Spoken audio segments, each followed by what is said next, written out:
I took her innocence. I took her ability to be a child. And that was not mine to take. Act itself is about as close to unforgivable as you can get. Did you know in your head at the time that what you were doing was wrong? Yeah, absolutely. It became sexual, and that's when everything went into protection mode. We've got to hide this, we've got to keep this. So you guys had sex? We had a sexual relationship, yes. The reason I killed him was because he was a child molester. But you did in fact kill him. Oh, sure.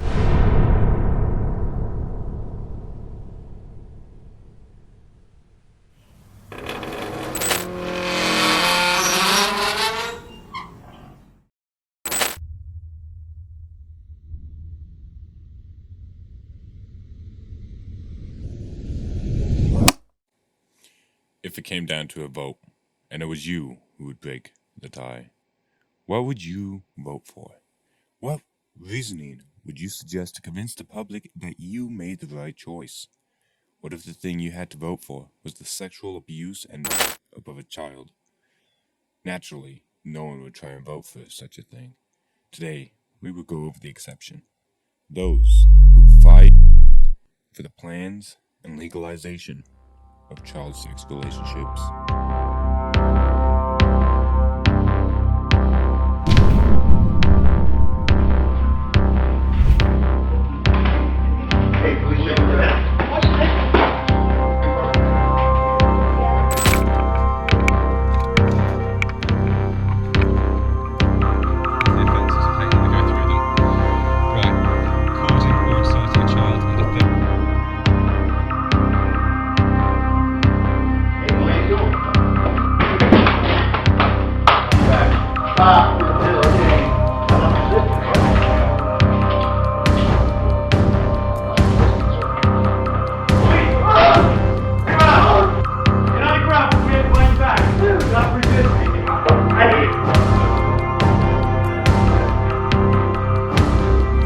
Investigators say they found the 13-year-old victim with a 22-year-old Orlando man. They don't want to talk about why the same publications are pushing an agenda to change the word pedophile to minor attracted persons in order to normalize sexual activity with children. I think that's what they're trying to avoid.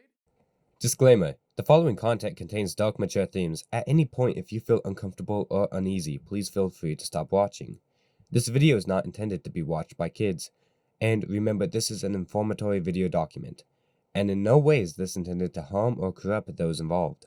No children were harmed as a result of this documentary. If you have any concerns, feel free to let me know in the comments. You can also contact me through the Discord by the following provided QR code on the screen now. Make sure to @CodeConnor in the Discord about your complaint or concern, and I will get back to you as soon as possible. Now, let's begin. My name is CodeConnor. This video will document the process that some people have taken in order to further the push for legalization of adult/kid relationships. In a new article by the Baptist Press labeled Legalizing the Unthinkable, it talks about McKellen, who is a pedophile that openly acknowledges his attraction to little girls, and at one point even had a website dedicated to listing the best places to watch little girls. McKellen states that it's only illegal to act on sexual attraction to kids, but not to have such an attraction. McKellen states that while he hasn't ever acted on such urges to have sex with little girls, that if it were illegal, he might have. It was people's concern that thinking like this may result in the action being taken into molestation of their kids. And often it seems to be the case of how most sexual charges happen. It is my belief that a person's uncontrolled thinking of a subject often leads to an action through self-convincing and normalization of subjects such as crime, theft, sexual assault, and etc. Israel legalizing pedophilia. It is also gaining attention in Israel, where the age of consent can be as low as 14.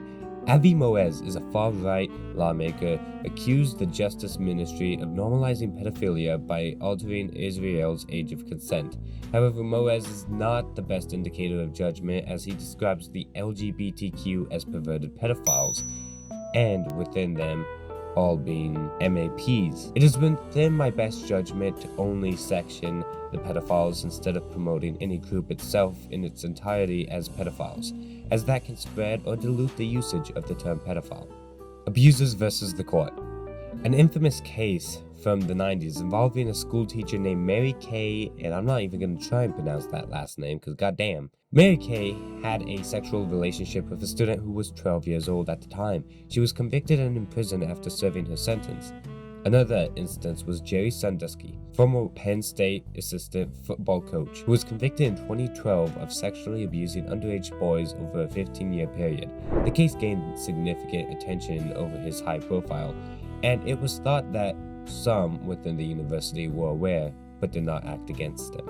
Rolf Harris indecently assaulted little girls over 20 years. Gary Glitter, convicted of numerous child sexual abuse offenses in Vietnam and the UK. It is when we compile things that we notice it doesn't belong. The more we look at these cases, the more we begin to realize the people knew that what they were doing was wrong. It is why we shun them, why we keep them away from our kids, as they tend to reach into the thirst of time over time again, convincing themselves that they can get away with it. Now, the cases that I've shown are not the worst, and they are obviously some of the more tamed cases. Due to the simplicity of this video, I will not be going into some intense cases. However, I predict that I will cover those in a future video. So if you want to see those gut-wrenching cases, make sure to subscribe and comment and tell me what you like about this video so I can help improve it in the next video. Welcome to the legalization of child abuse. It is thanks to the heroes that push for this legalization that allows trauma, distress, anxiety, depression, and even dissatisfaction with sexual intercourse within your kids. It is thanks to them that we begin to lose the future generation to the dark swallowing abyss of hell. Give a round of applause to the heroes of the world. These are your attackers. These are the people fighting to come after your kids. Remember the faces, because one day you may have to deal with one yourself. Now obviously, I'm not serious with giving them such a silly title and entrance. It's important to understand what others have tried crowning these molesters as they see them not as monsters but rather heroes of the world of sexuality. It is within their support with their intentions to rape, assault, murder, and abuse their subjects of torment and impregnate their young, susceptible minds to chaos and as disturbed reality that they become trapped in.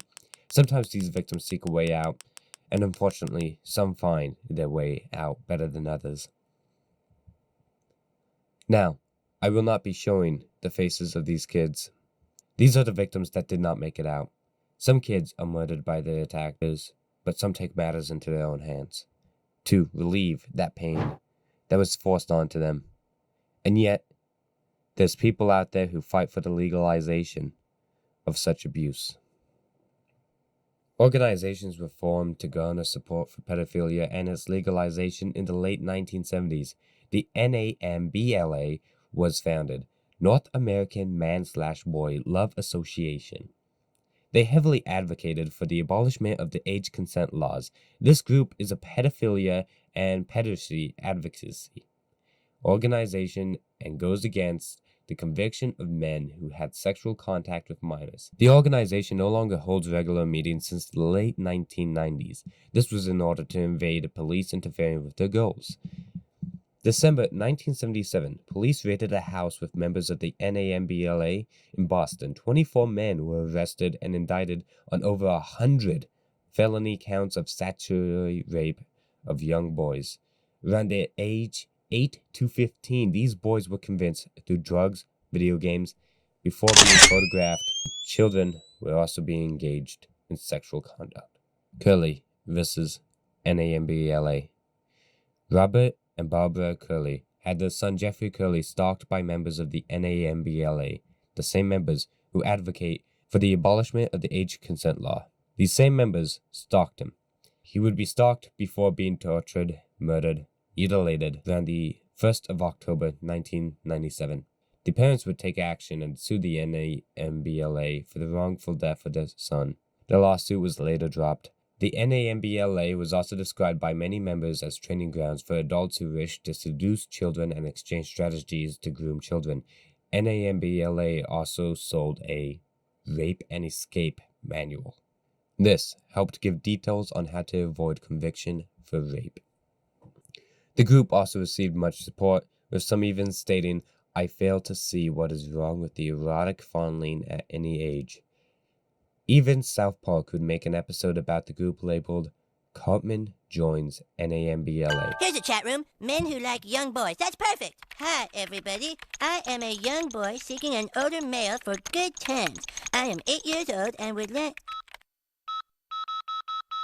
Wow, look at all these guys that want to be my friend. Party for Neighborly Love, Freedom, and Diversity. Also known as the Pedo Party, they advocated for the legalization of child pornography and the lowering of the age of consent. It was founded by the 31st of May, 2006, by 3 self-described pedophiles. They proposed the idea for individuals from the age of 12 to vote, have sex, gamble, purchase residence, and use soft drugs, with hard drugs being legal at the age of 16. Along with that, they wanted to abolish marriage, permit public nudity, and make railroad travel free. The party was met with negative traction and dissolved in 2010. So, with all this information and their efforts and hard work, please give a hand to those responsible for the torment induced onto the younger generation. Stote the bar, a term used by Scottish that translates to pedo. The term was conveyed to me on a YouTube short I made a while back. This video talked about minor infected persons' maps. And it's this video and its comments that encouraged me to write this video that you're watching right now. Overall, the comments were against the idea of maps, as I expected they would be. The last thing I expected was multiple persons supporting the idea that I am currently showing you. The same YouTube comments that I read out to myself as they came into my notifications. One comment that struck me out: the severe depressing state of those who fear this kind of movement. Wow, I'm trying to figure out how I feel about this. I've just literally had a conversation with my family about how things are today, and they tell me that things have changed, and that I have to accept that. The world is different today. Hope for things to change. I sort of hope for so. The pendulum may swing back at it again, but it will be the last time. Then, standing right next to comments like this, of straight despair, there were comments stating, "I'm MAP, and I'm proud." These comments stood tall, and would become pinned by me as I found others should experience the same shock as I did opening the comment. But it was on this comment where arguments would ensure, MAPs versus us. The most notorious commenter in this section was one by the name of True Korean Nightcore. Yeah, this user right here, officer. I will now read out her comments, which go back and forth between I and her. Minor attracted persons in most cases don't hurt anyone, so it is wrong to hurt minor attracted persons. Stigma hurts all. It hurts MAPs. It hurts children. So please, stop with the stigma. The point isn't that they don't hurt anyone, but rather the fact that they have a title. If you are a MAP, then you should try to counsel that desire, and reform to something that would never cause harm. But giving MAPs a name normalizes the idea that MAP is okay and justifiable if they hurt children by the fact that they are a MAP. Changes can be done. Accepting to a felony is not the solution. Most MAP who are in a relationship with children refuse to have real sex with them out of fear of hurting the child. The book, The Trauma Myth, explains this. Most of such relationships are never reported. Most of children in such relationships don't want for an adult to go to prison.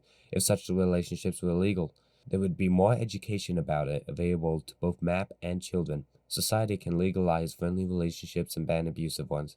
So it is not true that most MAPs would be justifying hurting children if such relationships were legal. Now go back to the people I've listed before and what they were convicted of.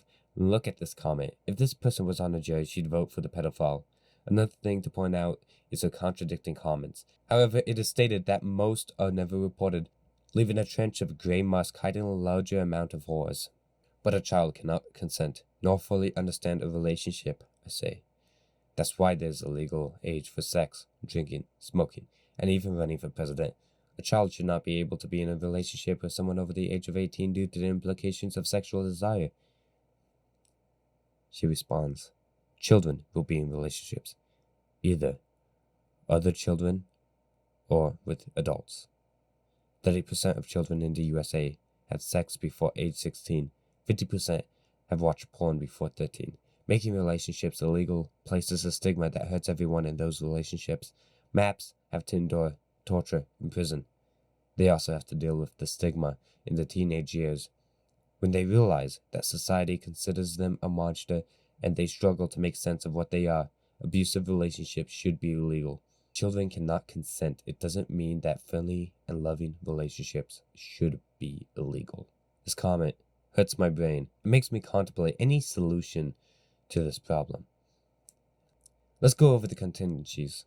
First, she states that these relationships are not sexual and suggests that kids can be in these relationships. She brings the fact that most kids are already engaged in sexual activity, suggesting this is implemented into the relationship. Suggesting her claims about non-sexual relationships fall short of her expectations. Also, I don't know if this person is a she, and I believe them to be a man more than anything. But I am using the she pronoun simply because I think the word Korean's more feminine, and that's how you know I've watched too much Korean-related. Well, yeah, never mind.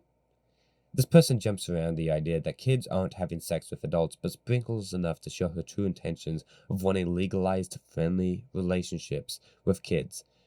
Which, to inform everyone, friendly relationships are already legal, so what she's pushing for is something beyond that. But it's different when two children date each other other than a child and an adult.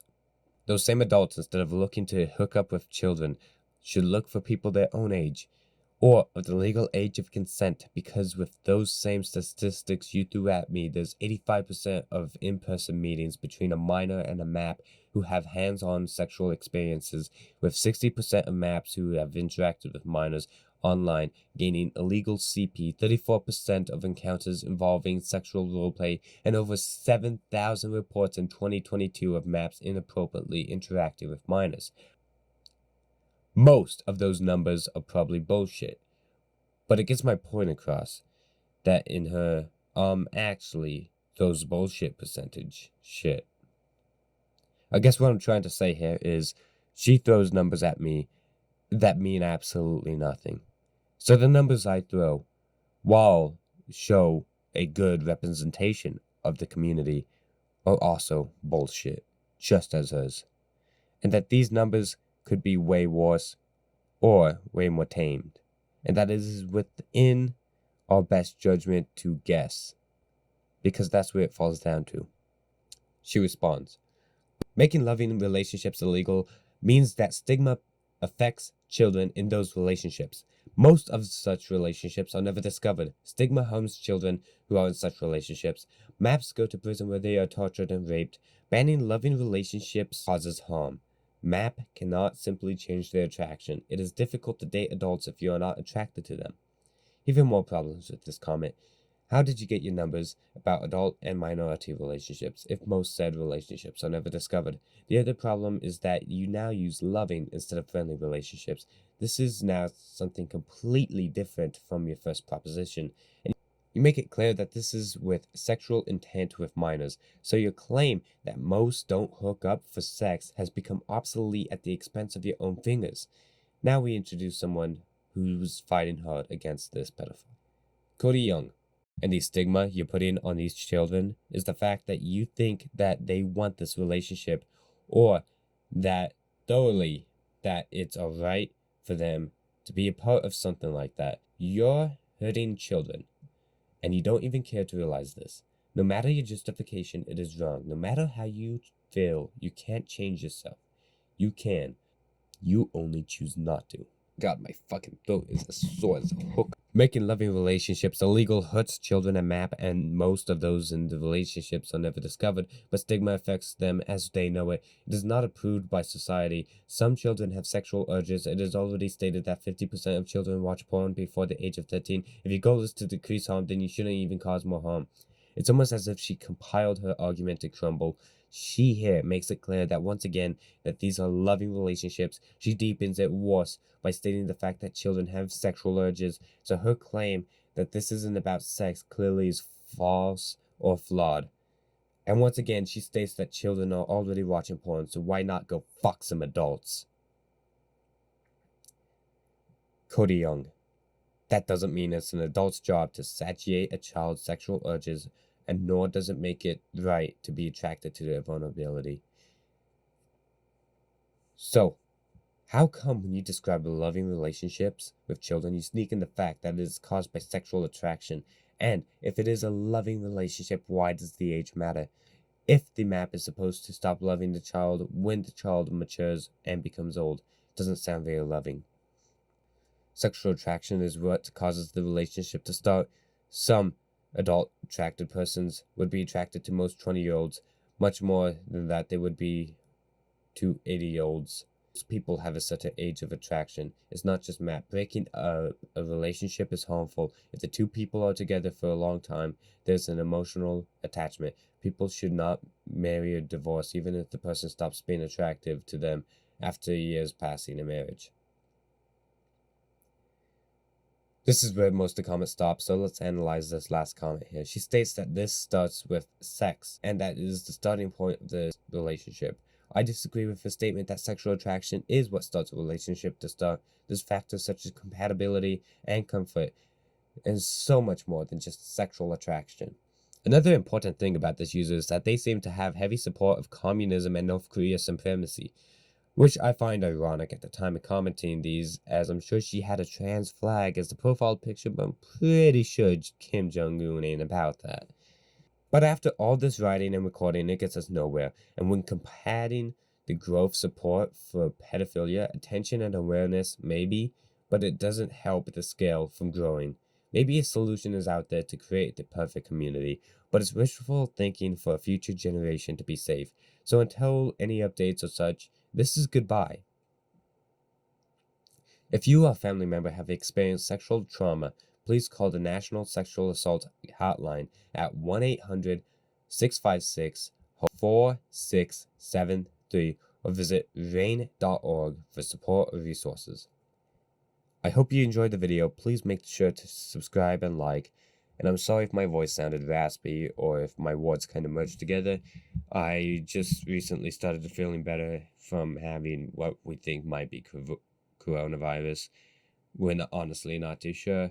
All we know is I'm sick as shit, and I just wanted to try and get this video out here for you guys. Been working on this for a long time, so the support really does help.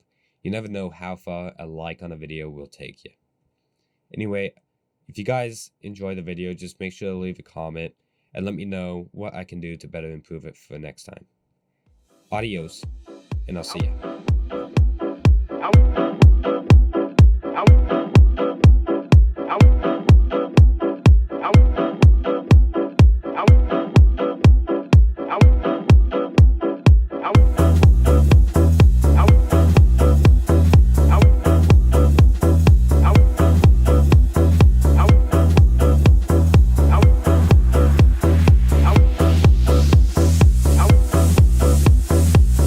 What you got, you rascal, you. I wonder what you got, you rascal, you. I wonder what you got, makes my wife think you so hot. And I wonder what you got, you rascal, you.